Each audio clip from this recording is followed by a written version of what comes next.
Well, hey guys, welcome back to Waters Family Homestead. All right, well, as y'all can see, there's the mini split condenser unit. I need to get a weatherproof cover for that camper plug right there, but I'll worry about that later. It's been that way for a while. Anyway, got the outdoor unit sitting right here. It's going to mount, the brackets are in that box. It's going to mount on the wall here. I've got to run the power. It comes with everything else you need to install these units.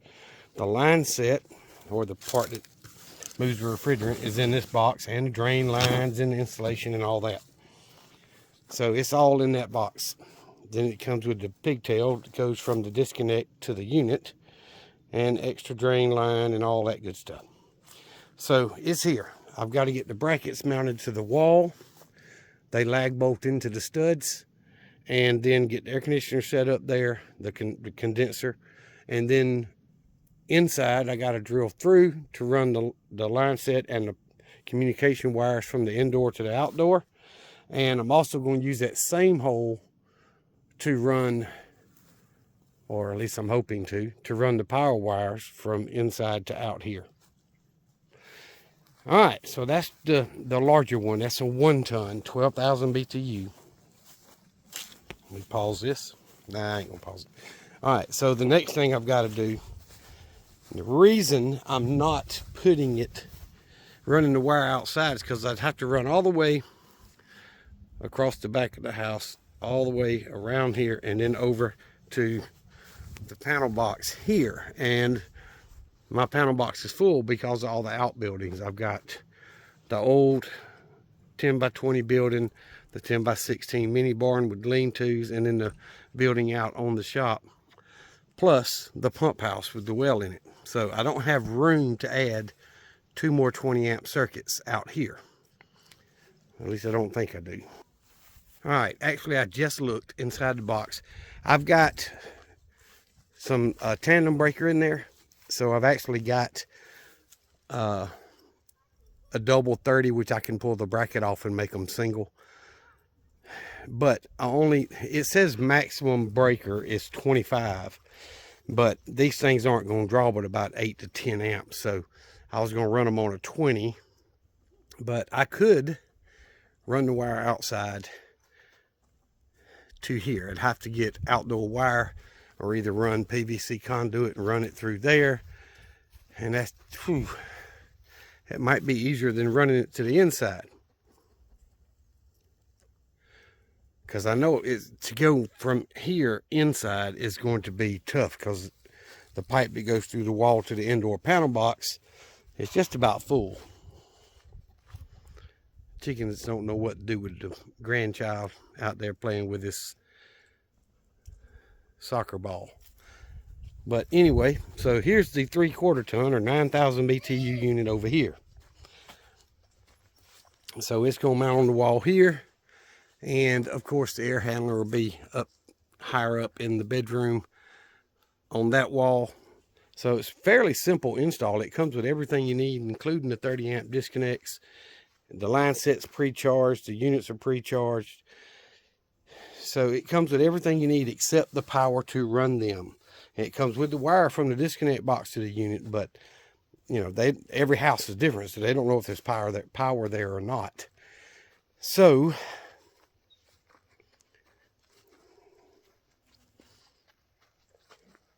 that's what I've been tinkering with. It's the reason I didn't get a video out on Thursday, New Year's Day. Happy New Year's, by the way. My son is supposed to come help me install these, run the power, and get it all mounted and hooked up. And,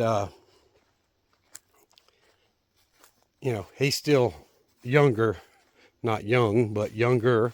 And he probably doesn't want to get up early on New Year's Day from, you know, partying New Year's Eve. So he may come Friday. He may come this afternoon. I don't know. But he may come Friday. And we're going to try to get it done then. So I was just putting things in place so it's all there. The air handlers are still in the mini barn here. I've got to get them unboxed. I'm not going to take them inside until we're ready to mount them. Just because I may go ahead and get them out, but either way, I don't want my grand youngins messing with them. So the chickens are doing well. I filled all the feeders yesterday, so I wouldn't have to worry about it today. But I did not collect eggs. There was only 4 eggs yesterday, 3 in the big pen and 1 in the first one. Middle pen didn't have any. I've been getting 5 or 6 green or blue eggs when I do collect the eggs. So that guy with that motorcycle is an idiot. I've seen him go by at 60, 70 miles an hour on this dirt road on a motorcycle. Street bike at that. But anyway.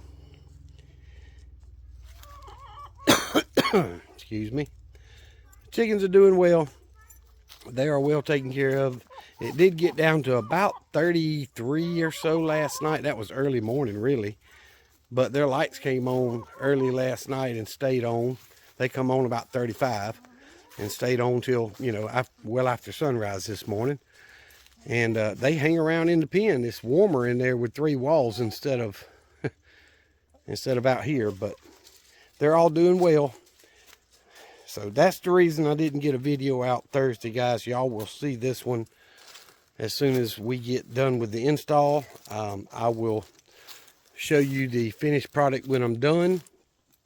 And hopefully everything will go smoothly and my son and I will get it all finished up. I've also, while we're in the attic running the power, I want to run wire to the new floodlights that I want to put up. So that's just a little bit more to do.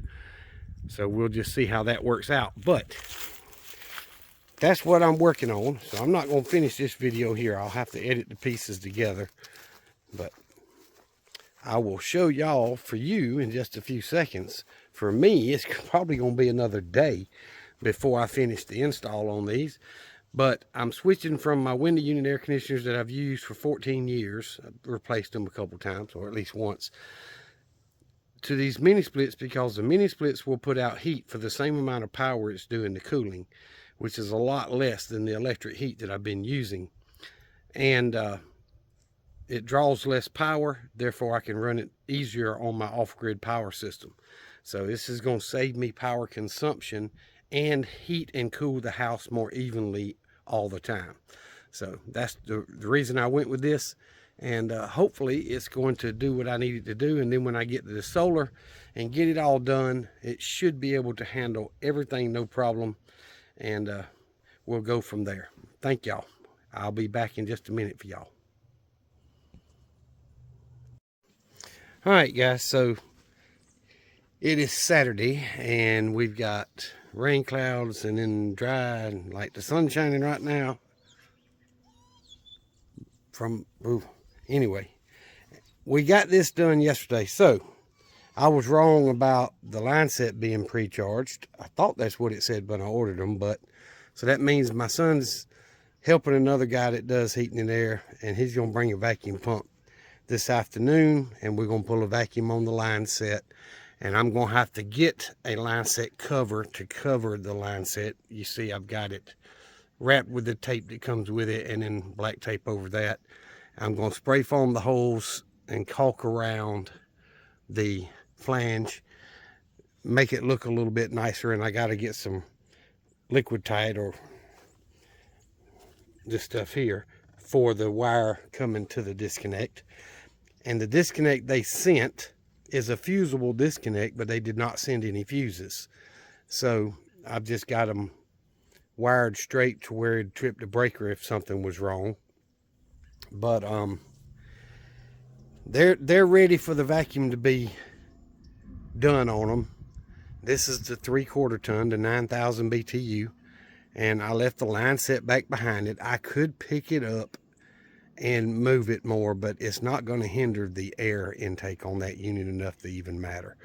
So that's this one. This is the first one we did. Let me go around the other side and I'll show you the other. All right, so we've got this one mounted, and I'm probably going to cut those brackets off where they're a little bit long, but I haven't finished the insulating and wrapping all of this one yet. I used the RV plug that I had over here from my son's old camper and my old camper. I'm going to change that piece of PVC and put it into that disconnect, or into the new disconnect that I've got to get. We sell them at work, so it's not a big deal. And but it is hooked up just so we can run it until I get the disconnects and change them out and all that. And then I'll spray foam and seal this where it comes through, and insulate all of this and tape it up, make it look pretty. So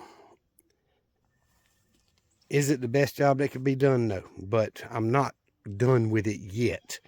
So I've still got to connect the wires inside. I've got to run them through that wall that my off-grid inverter is on, and over into my panel box, so that I can have it hooked up and on their own breakers. We've already ran the wire into that wall, into that closet.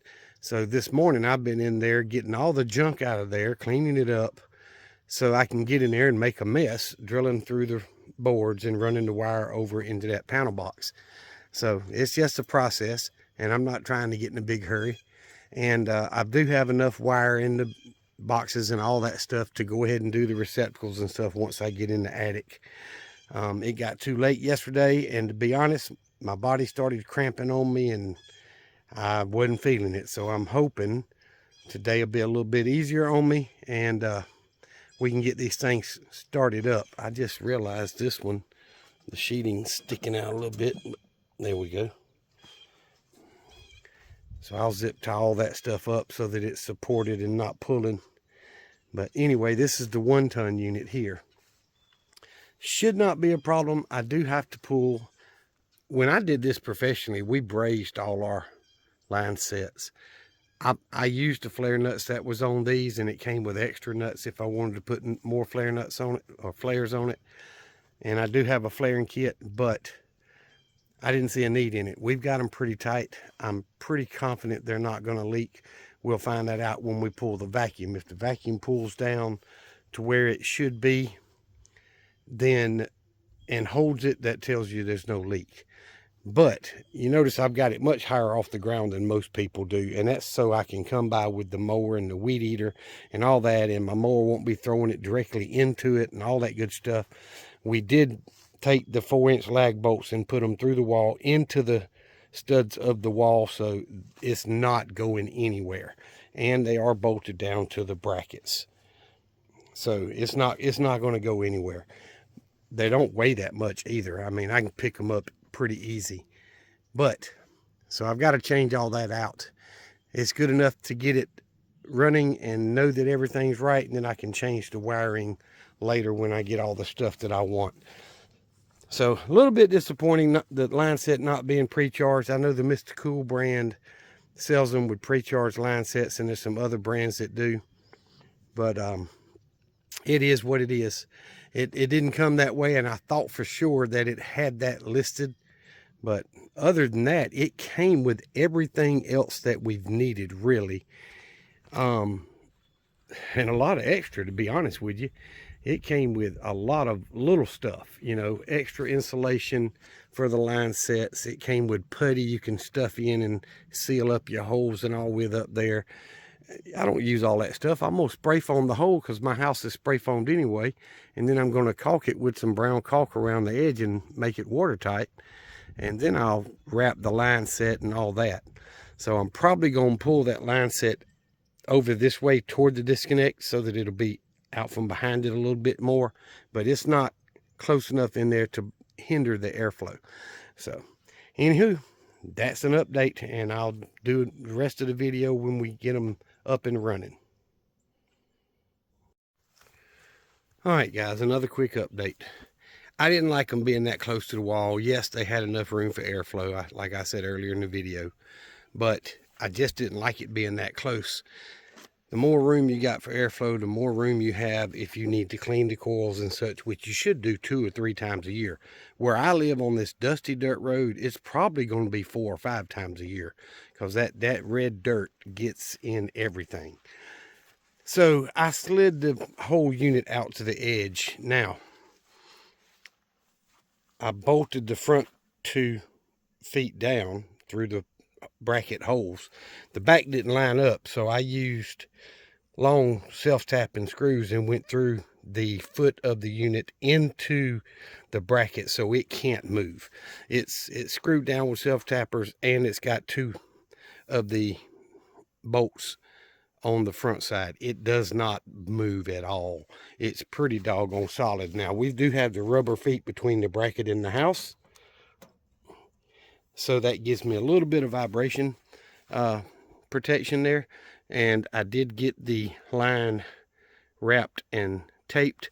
I've still got to get a line set, cover, and put it up there and all that, but there's plenty of room for airflow there. We're 10, 12 inches in here, probably 10, but that's plenty of room. So I just like the way it looks. I'm still going to change the disconnect out. That's the one that came with it. It's temporary, and I'm going to change that pipe to the gray electrical pipe and get it all sealed up and done properly. But to get this thing started up, I needed, power. So it's all done. All I've got left to do is pull a vacuum on this unit and the other unit, and I'm gonna walk around there and show y'all it. All right, so there's this one. I slid it to the front edge of the brackets as well. Gave me a whole lot more clearance behind it for airflow and easier cleaning and all that. And I zip tied things up, like the excess wire, and I wanted the drain line to come out and aim away from the house and all that. Still, again, I got to change that disconnect and get a line set cover for that. But technically it's an eyesore to me, but I'll get used to it. And then it's no different than somebody else having a big condensing unit or package unit sitting outside their house. Yes, I could have put these on the back side of the house, but that's where the water runs off. And, they'll tell you that that doesn't hurt the unit, and technically it doesn't. But years and years of water running straight into those units makes things rust a whole lot faster and does wear out the motors and such faster. So I don't care what anybody says. It's better if you've got them off of the direct downflow of water when it's raining or whatever. So these are under, I've got a 18-inch overhang on my roof. These are under this side of the house. It's not completely covered by the overhang, but all the water comes off the front of the house and the back. So that's going to save me a lot of headache as far as the water pouring on these units and stuff. I've already turned the power on. They start up and I shut them off, because all it's going to do is give me an error code, because I have not released the gas, or, and pulled a vacuum and then released the gas. So I don't want them to try to run. So I just turn power on and turn the unit off. So once I get the vacuum pulled, I'll start them up, and I'm going to get my meter out and check and see what kind of amp draw we've got on these things, if it matches the data plate or if it's lower or higher or whatever the case may be. I'll report all that the ending of this video, so that y'all will know, because y'all know window units aren't near as energy efficient as your heat pump on your house. But that was the option I had in order to run, when I built the house, in order to run 120 volts, which is what I planned. These are 120 volt heat pumps. So I get over here. I know I got to have a shadow on it. I'm sorry.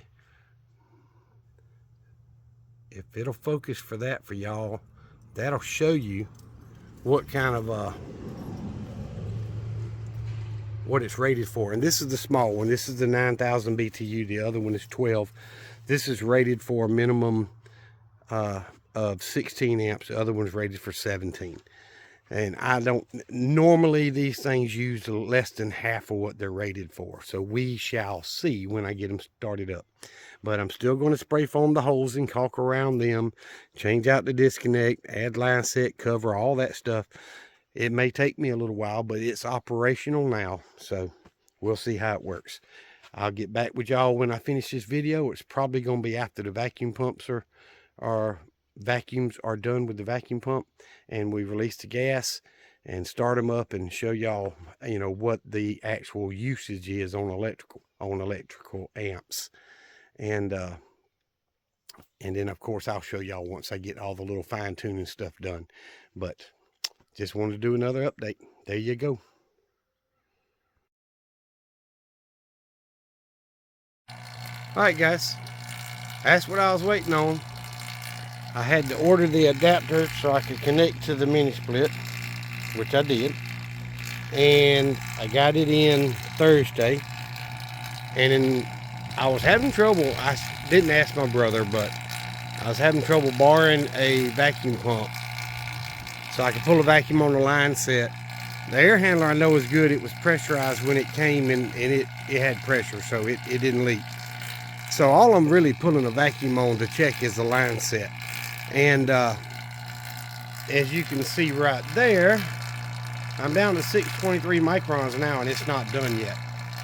So it's been running about 20 minutes. It's a little small vacuum pump. I understand it's not commercial, but it's doing the job. When you get it down that low, it's definitely doing the job. And it's still dropping.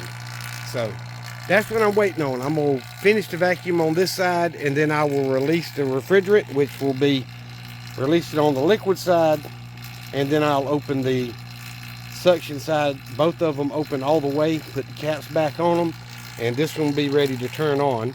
And then I got to go to the other side, run my cords over there, and get the vacuum pulled on it. So I did go ahead and spray foam around the line set where it goes through the wall. I kind of picked up on it and shot foam up under, and then a glob of it just kind of walked itself down the wall. It's just foam. It'll come off eventually. But anyway, so that's done. I do have a tube of silicone caulk that I'm going to seal up around the outside of that flange to make sure no water gets in there. But I'm gonna wait till that foam sets up and cures first. It's supposed to rain this afternoon. Right now it's partly cloudy sunshine, so it's a good time to pull the vacuum. I'm gonna get this done, and then I should be able to start them up and check my subcool superheat, which is really hard to do on a mini split, but check temp drop and all that stuff and make sure it's working properly. And then I can start doing all the little things to make it prettier, and get a line set cover. I haven't bought that yet, so little stuff like that. I did buy the Romex, the liquid tight, to go over this Romex wire so that I could get that waterproofed and sealed up. So I've got a few little things to do, but operational wise, it'll be operational as soon as this vacuum's done. At least I hope it is. I'll be back. All right, guys, the little vacuum pump's been running for 1 hour, and I'm down to 548 microns. I'm gonna call that close enough. You're supposed to get to 500. All right, that's close enough for a little 16-foot line set and a little 3/4 ton air handler on a mini split. So I'm going, well, it's still dropping, but I'm gonna call that close enough and get her done. All right, guys, this vacuum's been running 5 minutes. Look, it jumps around when that oil and moisture and stuff in the line moves, but it'll settle down. But that vacuum pump's working great, and it's telling me I do not have any leaks, because it will not pull. In my experience, when I was doing this for a living, my vacuum pumps never pulled below 700, 750 microns if there was a leak of any size. Teeny tiny, one bubble every hour, whatever. You pull a vacuum that strong, and it's not going to get down below that 700, 750 if there's a leak of any kind. So that tells me there's no leak. Now this one, spray foam's done expanding. It's sealed up really well. I've got it running. I know y'all can't feel it, but that's warm air coming out. I went inside and checked what's called a delta T, your temperature drop from what the air conditioner is taking in to what it's blowing out. And typically you want at least a 15 or 16 degree temp drop. Most mini splits you're going to get 18 to 20, 21, somewhere in there. I'm getting a 21 degree temp drop off this little 3/4 of a ton Climair heat pump mini split. And it's an inverter. I checked the amp draw on it. Y'all, this thing's only drawing 7 amps. 7. Compared to my window units, and I've got it in cooling mode, compared to my window units, this thing is saving me a ton of electricity usage. And I've got the thing set on 68 or 69 in my bedroom in there, and it's swinging back and forth and up and down. It's quiet.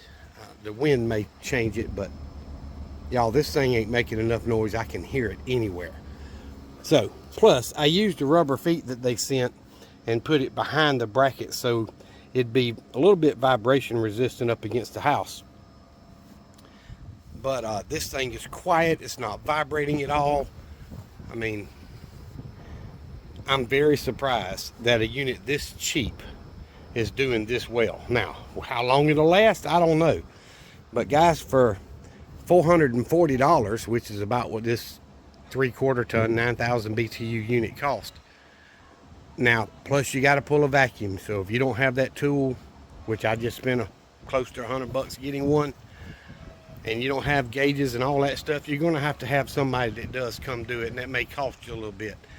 But since I had everything except the adapter to hook up and the vacuum pump, all this my son and I did ourselves, so it didn't cost me anything extra than that.